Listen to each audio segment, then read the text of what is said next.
নমস্কার বন্ধুরা, আমি তন্ময় গার্ডেনার্স হাটে আপনাদের সকলকে স্বাগত জানাই। আশা করি আপনি এবং আপনার গাছ দুজনেই খুবই সুস্থ আছেন। তো বন্ধুরা, এই পর্বে আমরা ডালিয়া গাছের যে পরবর্তী পরিচর্যা, ডালিয়া গাছের খাবার এবং ডালিয়া গাছের যে সমস্যাগুলো আমরা সম্মুখীন হয়ে থাকি সেই সম্বন্ধে আলোচনা করব। তো বন্ধুরা, আমি নভেম্বরের প্রায় মাঝামাঝি টাইমে গাছটা বসিয়েছি। আপনারা ভিডিওটা হয়তো দেখেছেন, না দেখে থাকলে অবশ্যই গিয়ে দেখবেন। তো গাছটা দেখুন কন্ডিশন কত ভালো। গাছের নিয়ে কিন্তু আমি কোনো রকম তাড়াহুড়ো করিনি, কারণ অনেকেই বলছেন যে গাছের গ্রোথ নেই, তাদের গাছগুলো ঝিমিয়ে রয়েছে, যেন বাড়তে চাইছে না। কিন্তু আমার গাছের গ্রোথটা দেখুন একবার শুধু। পাতা অলরেডি কিন্তু টবের বাইরে চলে এসেছে। গাছের সাইজ দেখুন আমার হাতের 1 বিঘতের থেকেও কম, তা সত্ত্বেও গাছের পাতা বাইরে চলে এসেছে। গাছের কন্ডিশন খুবই সুন্দর। তো কি খাবার আমি গাছে দিয়েছি সবই বলবো আপনাদেরকে এই ভিডিওটায়। তো ভিডিওটা সম্পূর্ণ শেষ অবধি দেখবেন। আপনাদের আশা করি যে অসুবিধাগুলো আছে গাছ নিয়ে আমি ক্লিয়ার করে দিতে পারবো। তো বন্ধুরা, শুরু করা যাক।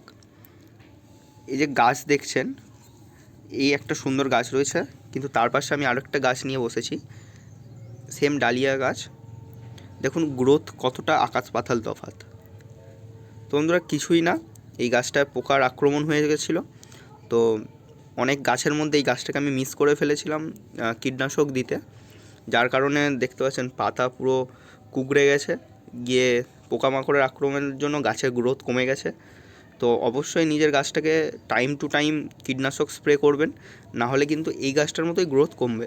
তো এটা একটা প্রবলেম গাছের গ্রোথ কমার জন্য। আরেকটা প্রবলেম যেটা কিনা আমাদের হাতে নেই, তা হলো ওয়েদার। তো এবছর শীত যেরকম দেরি করে পড়েছে, তেরম সেরকমভাবে শীতের যে খামখেয়ালিপনা সেটা তো লেগে রয়েছে। তো এই জিনিসটাকে তো আমরা তো কন্ট্রোলে আনতে পারবো না।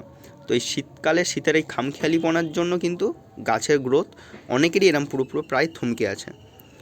তো গাছকে আপনারা অনেকে ভাবছেন যে গাছ হয়তো গ্রোথ নিচ্ছে না, গাছে বেশি করে খাবার দিই। এই ভুলটাই কিন্তু একদমই করবেন না। গাছ গ্রোথ নিচ্ছে না তার মানে গাছ কিন্তু খাবার টানছে না। তো সঠিক ওয়েদারের জন্য অপেক্ষা করুন, গাছ কিন্তু অটোমেটিক্যালি তার খাবার টানা শুরু করবে।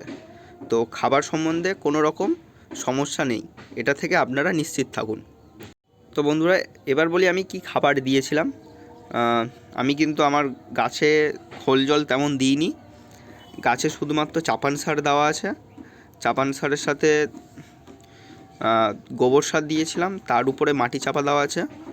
তো তারপর থেকে কিন্তু গাছে খাবার দিইনি, সিম্পল জল, গাছটাকে নিজের মতো রেখে দিয়েছি। ওরা কিন্তু ওই খাবারটাই এখন টানছে।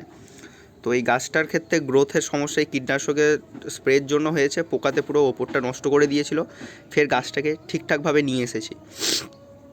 তো আপনারা যারা গাছের গ্রোথ দেখতে পাচ্ছেন না, একটু ধৈর্য ধরুন। ওয়েদার আস্তে আস্তে স্টেবল হচ্ছে। জানুয়ারি আমরা পা দিয়ে দিয়েছি, তো গাছ বাড়বে, চিন্তা করতে হবে না। আমরা যারা বাড়িতে কাজ করে থাকি, আমরা কোনো রকমভাবে কম্পিটিশানে আমরা যাই না। তো আমাদের সে নিয়ে চিন্তা করার দরকার নেই। আমরা আমাদের শখের বাগান করি। তো আমাদের বাগানটাকে সুন্দর করে সাজানোটাই আমাদের মেন টার্গেট থাকে। তো সেই হিসাবে কোনো অসুবিধা নেই। তো আপনারা চাপান সারটা প্রয়োগ করুন, গাছকে গাছের মতো থাকতে দিন। গাছ বৃদ্ধি পাবেই, গ্যারেন্টি, কোনো অসুবিধা হবে না।